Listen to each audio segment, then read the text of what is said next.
去年秋天，我体验了人生中第一次登山活动。虽然选择的路线难度很低，但在山顶的风中，我感受到了从未有过的震撼。那一刻的心动，仿佛为我的内心种下了一颗热爱山野的种子。从此，高山不再只是仰望的存在，而是让我心有所系的远方。时隔1年，我终于踏上新的登山旅程，去追寻更为壮丽的风景，期待再次与大自然的雄伟相遇。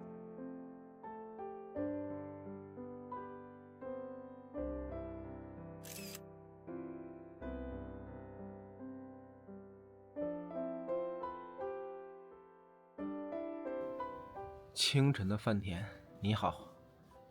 现在是早上5点多，感觉已经很久没有起这么早过了。饭田这个地方虽然是沟沟叉叉的，但是电车还挺早，最早一般好像5点就有了。不过现在车里几乎没什么人。电车缓缓启动，迎着晨曦出发，朝阳逐渐升起，天色开始变得明亮。要到达目的地，下了电车还要换乘巴士，走上一段不短的距离。好大的雾气呀！刚才坐这个登山的巴士，从电车站过来大概50分钟。山脚下阳光明媚，半山腰却是大雾弥漫。登山路开始前最后一程的缆车，从云雾中穿行而出的一幕，引起阵阵惊呼。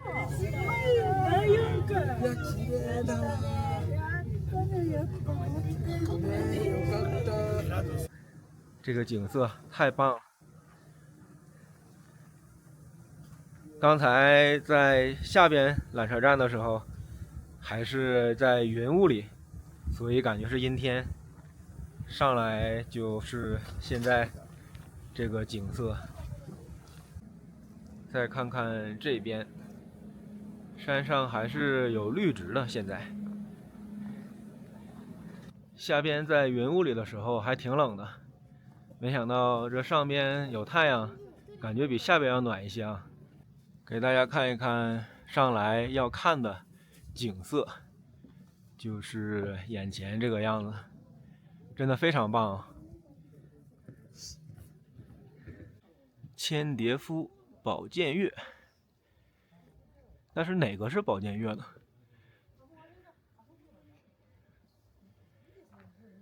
应该是那个尖尖的山是宝剑岳，上面看见还有人呢。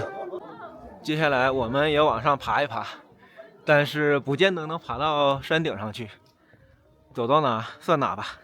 哎，你看这地方，左边这一侧就是土的，不绿，但是往这边看的话，有绿的，有黄的、有红的地方啊。刚下缆车站的这个地方是有一个周游的游步道，算是很初级的一个路线啊，甚至不算是登山路，就是眼前能看见的这个石头路。一周下来好像是要40分钟左右吧。不过来到这里的人，根据自己的能力，还是有很多线路可以走的。有一些比较初级的登山路线，也有很高级的登山路线。这里感觉真是随便一个角度都很好看。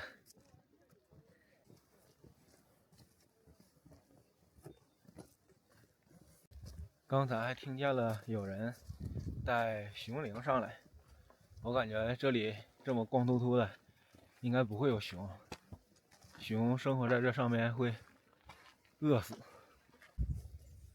这种山都是看着不高，但是实际上要往上爬的话，会很消耗体力和时间。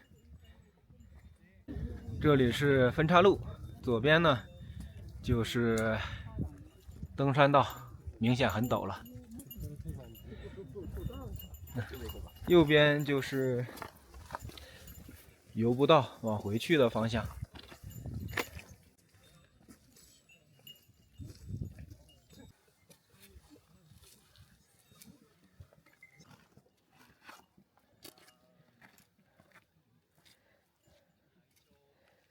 越到山峰脚下，压迫感越强。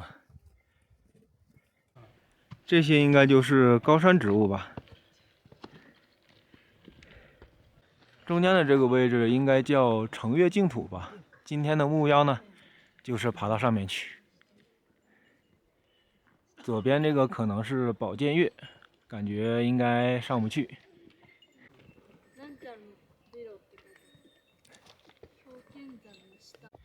你觉得你爬挺快呗？啊？回头看一看，感觉可能还没有爬一半啊，有点绝望。脱离游步道之后，登山路还有一段相对平缓的区域，但差不多到了中途的时候，坡度陡然上升，体力消耗也急剧增加，危险性也开始变大。对于我们这样的毫无经验的登山者来说，不得不走走停停。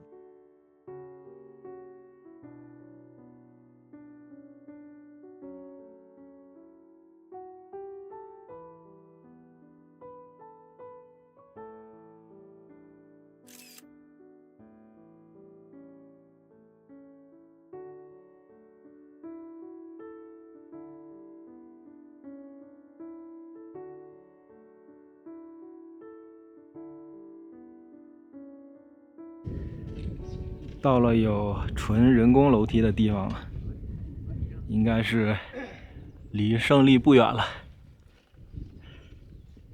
上来了，还以为这是山脊的最高处，原来不是啊，对面还有。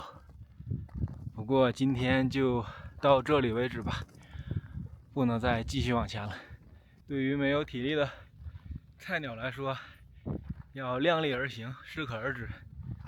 而且今天下午还要赶车回去，时间上恐怕也不够。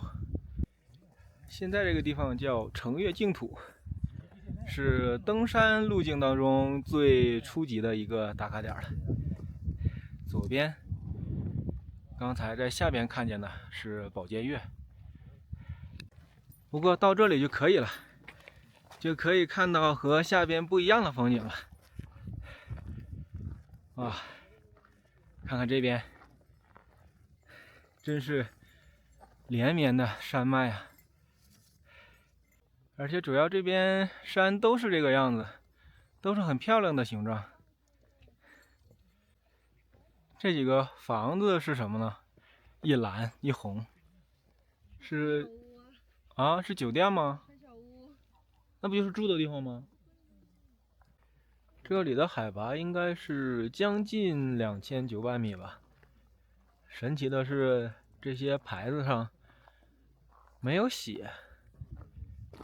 山顶温度没有多低，但是开始有点刮风，虽然不是很大，不动的话就会有一点凉。从山下的缆车站到成岳净土，一些登山网站给出的标准时间是大约1个小时，而我们差不多花了2倍的时间。好大的一个大峡谷啊，太帅了！现在的这个光线，左边的山和右边的山对比还挺明显的，挺完美的一个光线。山上的植物要是再红一点就好了。想拍一个岩石，不过仔细看了一下，这个云好像并没有在动啊。